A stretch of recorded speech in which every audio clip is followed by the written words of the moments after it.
No vídeo de hoje eu vou falar de um setor que eu estou de olho para o ano de 2023. Se você investe em ações, você também deveria ficar de olho neste setor, tá? Mas antes de começar o vídeo, eu queria te fazer um convite para já se inscrever aqui no nosso canal. A gente sempre fala de investimentos, traz o que eu sempre aprendi aqui sobre investimentos para você, tá? Bom, o setor que eu selecionei é o setor do agronegócio. Eu acho que você deveria ficar de olho em 2023 no setor do agronegócio, porque eu acredito que o setor como um todo, e obviamente que existem vários setores dentro do setor de agro, existe carne, existe celulose, existe soja, o agro brasileiro ele é bastante diversificado, né? E eu estou falando de uma maneira genérica aqui, mas o agro, de maneira geral, ele tem 4 características que me atraem, né? Primeiro, que o agronegócio brasileiro ele é muito competitivo, né? Óbvio que algumas culturas nós somos competitivos, outras menos, mas as que nós somos produtores importantes, né? Algumas das que eu citei anteriormente, a rentabilidade da cadeia produtiva no Brasil ela é alta. Esse é o primeiro fator, né? Nós somos competitivos, nós temos os menores custos de produção por tonelada de soja, de carne,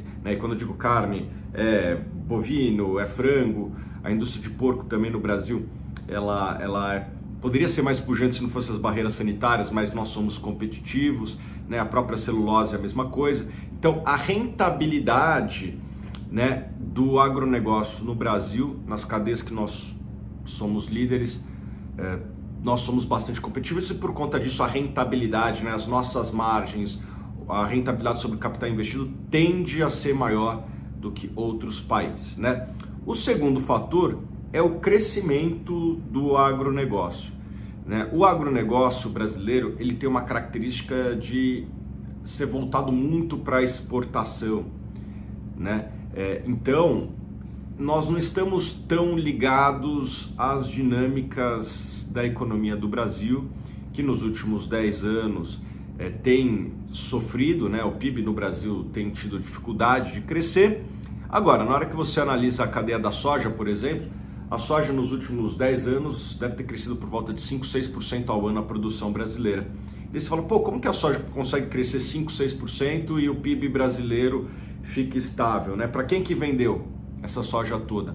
Não vendeu tanto no Brasil, né? A exportação de soja brasileira vai muito para o exterior, né? Principalmente o China, o consumidor chinês, ele tem consumido cada vez mais carnes, né? E para consumir mais carne, isso significa mais insumo, e um dos principais insumos para a produção de carne é soja. Então, nós estamos exportando cada vez mais para a China e o setor do agronegócio não vende tanto para o mercado interno. Então, por mais que o mercado interno não tenha crescido tanto, como a economia global cresce e esses países da Ásia e cada vez mais da África também, eles crescem, a demanda do consumidor desses países cresce também, né?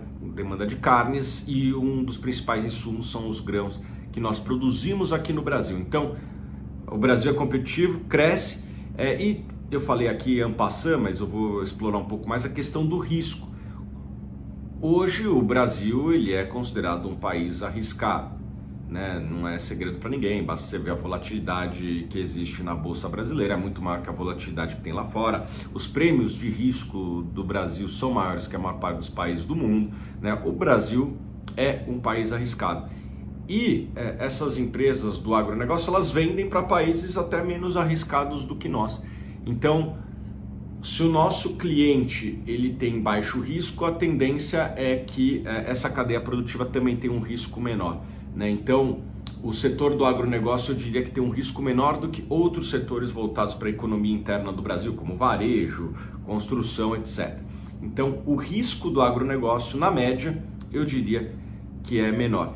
E um quarto ponto, isso aí até tem me surpreendido, é que o mercado como um todo tem precificado essas empresas de maneira bastante rígida, né? Tem sido bastante rigoroso com o valuation dessas empresas. Então, você consegue encontrar várias empresas num valuation muito interessante. Então, você essas empresas elas têm precificação de empresa voltada para o mercado interno do Brasil, mas está exposta a outras dinâmicas. Então eu acredito que essa combinação que eu falei de rentabilidade por conta da competitividade, crescimento, muito porque a gente exporta para países que crescem mais que o Brasil, risco menor porque a gente vende para clientes em países menos arriscados que o Brasil, e um valuation interessante, faz eu gostar muito do setor de agro como um todo. Mas eu acho que você tem que tomar um cuidado e eu já vou explicar quais cuidados você tem que tomar. Mas antes de eu explicar, eu queria te fazer 2 convites, né? A gente preparou aqui 2 guias, né? Para você que está começando a investir ou que quer investir em 2023, a gente preparou aqui um guia chamado Como Investir em 2023, né? Baixa aqui, é gratuito, tá? O link na descrição. E para você que já investe, que já tem uma experiência maior, a gente preparou também um guia dos melhores investimentos que nós selecionamos para 2023. Tá aqui na descrição também, só fazendo download. Bom, qual cuidado eu acredito que você deveria tomar, né? Eu não gosto de investir no setor, eu gosto de investir em empresas específicas, né? E o agronegócio, ele tem milhares de empresas. Na bolsa nem são tantas, né? Mas eu buscaria empresas que têm um histórico de rentabilidade acima do custo de capital, ou seja, que tem um ROI ali acima da média das empresas da bolsa. E nem todas as empresas do agronegócio têm essa característica. Tem empresas que são muito capital intensivo, tem empresas que não têm vantagens competitivas tão claras, né? Então ainda que eu goste do setor do agro como um todo, ainda assim eu não sairia comprando indiscriminadamente qualquer empresa do setor. Eu buscaria empresas específicas, né? Então, o que eu buscaria nessas empresas específicas? Eu buscaria empresas que tenham um histórico de rentabilidade sobre capital elevado, empresas que sejam bem administradas, ou seja, que alocam bem seu capital, fazem boas aquisições, fazem bons projetos, ganham market share ao longo do tempo sem entregar margens, né? Empresas que têm um valuation bom, porque não adianta ter tudo isso que eu falei e não ter um valuation bom, né? Então eu buscaria cases específicos dentro dessa tese que eu falei do agronegócio, né? Eu vou falar aqui algumas coisas que eu gosto, né? No setor de celulose, eu acho que as empresas brasileiras são competitivas, Klabin, a própria Suzano, essas empresas elas são bem administradas, essas empresas têm crescido ao longo do tempo, melhoraram a sua rentabilidade ao longo dos últimos anos, focaram em eficiência. Eu gosto dessas empresas, cadeia da soja também, né?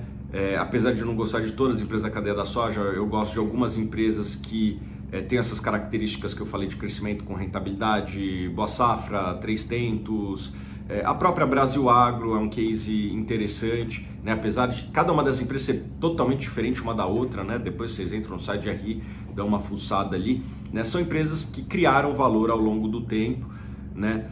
O setor de carnes eu estou ficando de olho, mas ainda não tenho nenhum nome que eu ainda estou seguro de indicar. Várias das empresas caíram recentemente, o que fazem a gente ficar de olho, né? Aqui na Suno a gente gosta de comprar ações em promoção e várias dessas empresas do setor de carnes têm caído de maneira significativa, a gente está de olho. E para quem não tem um perfil de risco do mercado acionário, né, quer investir em ativos de menor volatilidade, os fiagros podem ser uma alternativa interessante, né? Os fiagros, eles têm um perfil mais de dívida, mais de renda fixa, apesar de serem listados na bolsa, tem uma volatilidade, mas a volatilidade de praticamente qualquer fiagro é menor do que qualquer ação dessas que eu falei. Então, para você que está começando ou para você que não tem um perfil tanto de renda variável, tem, sei lá, medo de volatilidade ou não lida tão bem com a volatilidade do dia a dia da bolsa, os fiagros podem ser uma alternativa para você. Aqui na Suno a gente tem o Snag 11, né, que é o nosso fiagro. Depois convido vocês a irem no site, até vou botar aqui o link na descrição para vocês conhecerem também o nosso fundo. E os fiagros, eles podem ser uma alternativa para quem busca menos risco. Eles são atrelados ao CDI, né? A maior parte dos CRAs que estão dentro dos fundos, eles são atrelados ao CDI. O CDI está num patamar alto, a tendência é que fique alto em 2023 e pagam dividendos mensais. Então, como o CDI está alto e paga dividendo mensal, a tendência é que quase todos os fiagros do Brasil paguem dividendos generosos ao longo de 2023 e pode ser uma alternativa para quem quer estar exposto ao agronegócio, lembrando que são ativos de renda fixa, né? Se o agro for muito bem, esses ativos eles tendem a não performar tão bem quanto a ação, né? Porque são ativos de dívida. Se as empresas vão bem, o máximo que elas fazem é pagar essa dívida, né? Se, sei lá, você tem um CRA feito por uma empresa listada e essa empresa listada duplica o lucro lá, o máximo que essa empresa vai fazer é pagar a dívida, ponto, acabou. Você como credor não se beneficia do crescimento dessa empresa. Aliás, tem que tomar um cuidado também, porque tem muito fiagro que está tomando um risco muito alto. Jamais compre um fiagro ou um fundo imobiliário ou mesmo uma ação somente por conta do dividendo alto. Olhe o risco que você está correndo também, tá? Entra lá no fiagro que você está interessado, vê a carteira, vê se você conhece a empresa. Se não conhece empresas, toma um cuidado, né? Só para terminar aqui, isso não significa que não existam oportunidades em outros setores, né? Os setores voltados para a economia interna do Brasil, eu acho que eles têm um risco adicional, mas por outro lado tem um valuation que está começando a ficar extremamente barato, né? Dá exemplo aqui da construção civil, que não tem nada a ver com o agronegócio, né?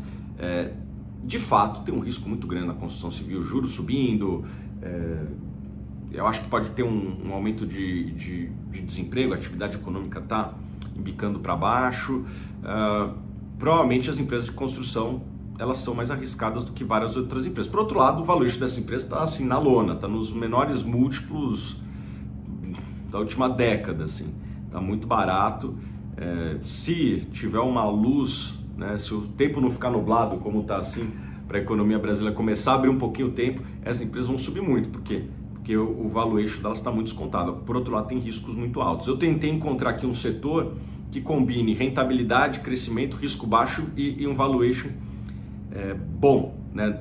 E eu reconheço que tem vários setores da economia interna que estão com precificações até mais estressadas, mas o agronegócio não está com valuation tão estressado. Por outro lado, eu acredito que tem menos risco, por isso que eu encontrei, por isso que eu encontrei aqui para vocês o setor de agronegócio. Eu acredito que você deveria apostar não somente para o ano que vem, para os próximos anos. O agronegócio brasileiro tem todas essas características que eu falei. Eu acho que todo mundo deveria ter um pouco do seu capital investido no agronegócio. Não é para dar um all-in, não é para investir tudo, não é para vender a casa com a mãe dentro e botar em fundo em fiagro ou no setor do agronegócio, mas eu acho que é um setor que vai ganhar representatividade cada vez maior na bolsa e deveria estar com uma representatividade também na sua carteira, tá bom? Lembrando aqui, estamos com 2 manuais, tá? Aqui, ó, o Guia Suno Como Investir em 2023, né? Para você que está começando a investir, e para você que já investe, o Guia dos Melhores Investimentos para 2023 também, tá? Bota aqui nos comentários, você já investe em algum ativo do agronegócio? Eu quero saber, tá bom? E se você investe mais de 100 mil reais, eu vou botar aqui o contato dos assessores aqui da Suno para te ajudarem a investir, caso você precise de ajuda, tá? Vou botar um link aqui também para você entrar em contato com os nossos assessores. Tem dúvida? Precisa de ajuda para selecionar investimentos? Se você tem mais de 100 mil reais, vou botar um link aqui abaixo. A gente se vê nos próximos vídeos.